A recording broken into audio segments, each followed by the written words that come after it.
I'm not smart enough to predict what's going to happen in 10 years. I can do this. How do I know this?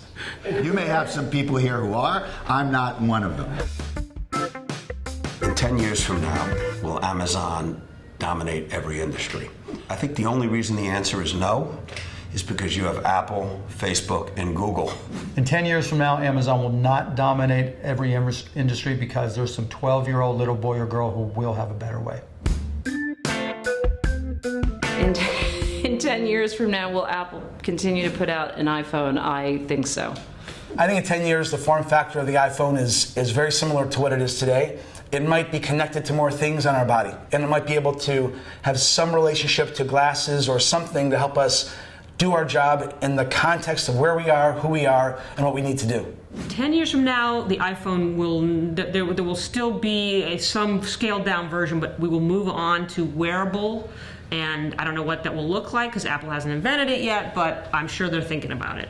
I don't want to try to guess Apple's next 10 years. I would have got it wrong 10 years ago. 10 years from now, Apple will still be putting out iPhones, but they may look like watches and glasses. In 10 years from now, will automation create massive unemployment? I think if you look at the history of industrialization and the changing of the types of jobs people do, I think what you find is people are doing more service jobs. I heard Jeff Bezos once say the idea that massage therapist is now a profession would be unheard of 20 years ago. I think what you'll end up seeing is many more service industry jobs and hopefully people enjoying their life a little bit more because technology helps us free up time. I think 10 years from now, automation is going to cause new kinds of employment that I haven't even imagined yet.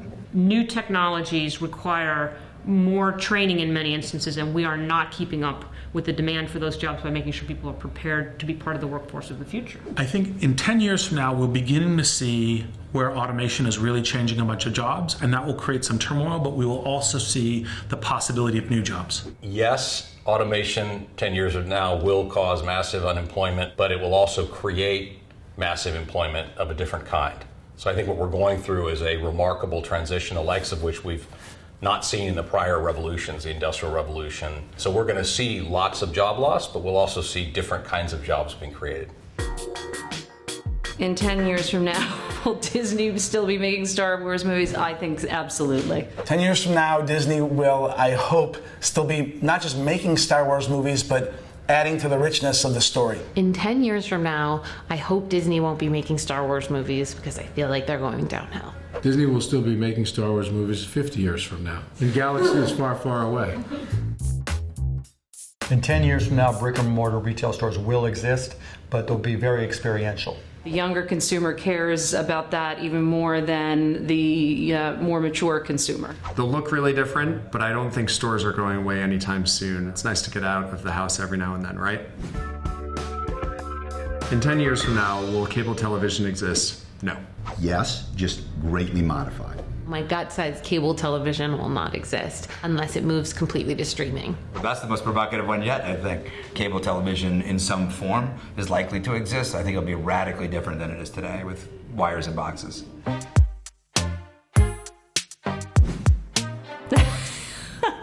In 10 years from now, will conference calls still be terrible? I would say yes. No, because they don't have to be terrible today. Conference calls can work today if you buy the right solution. In 100 years from now, conference calls will still be terrible.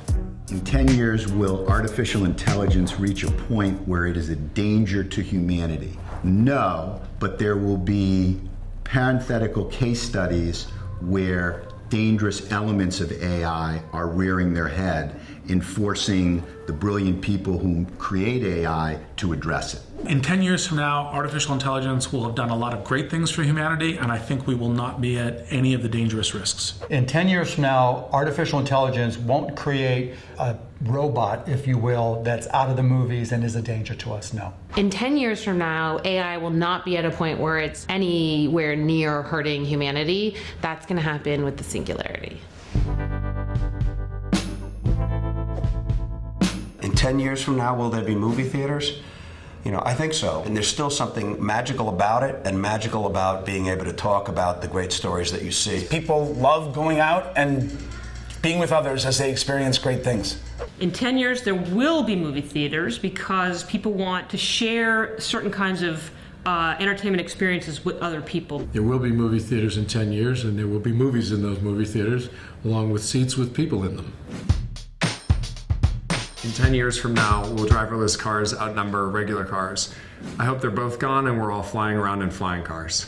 In 10 years from now, driverless cars will not outnumber cars being driven by humans. Yes, I believe 10 years from now, driverless cars will outnumber driver cars. I think in particular, trucking will largely be automated. You'll see Port of LA, Los Angeles, trucks rolling straight back to New Jersey and New York. So I think trucking will be the first, but I think we'll all benefit from driverless transportation. In 10 years from now, driverless cars will be on the streets, and in 20 years, they will outnumber regular cars. I hope that driverless cars will outnumber regular cars in 10 years from now, because I don't like to drive.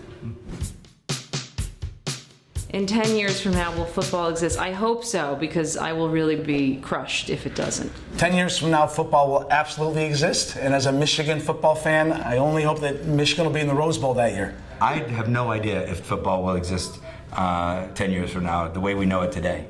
In 10 years from now, football will also exist, but it will be less popular. It will be less of the cultural dynamo that it is now, largely because of the health issues related. In 10 years from now, will we have solved fake news? No. I think, people are very interested in hearing themselves talk, giving their opinions. I don't think that's going to change, unfortunately. I do think it perpetuates a culture of, opinions being taken as news or being taken as, 100% true. In 10 years from now, we will have solved fake news, but there will be new problems with it as well. Fake news has always been around on every platform, on every publication, and I hope that via transparency and the hard work of folks in Silicon Valley, we can weed it out. In 10 years from now, will there be any newspapers or magazines that still have a physical circulation? I hope so. I thought I was going to be a holdout because I used to read 5 or 6 newspapers every morning at 5 o'clock.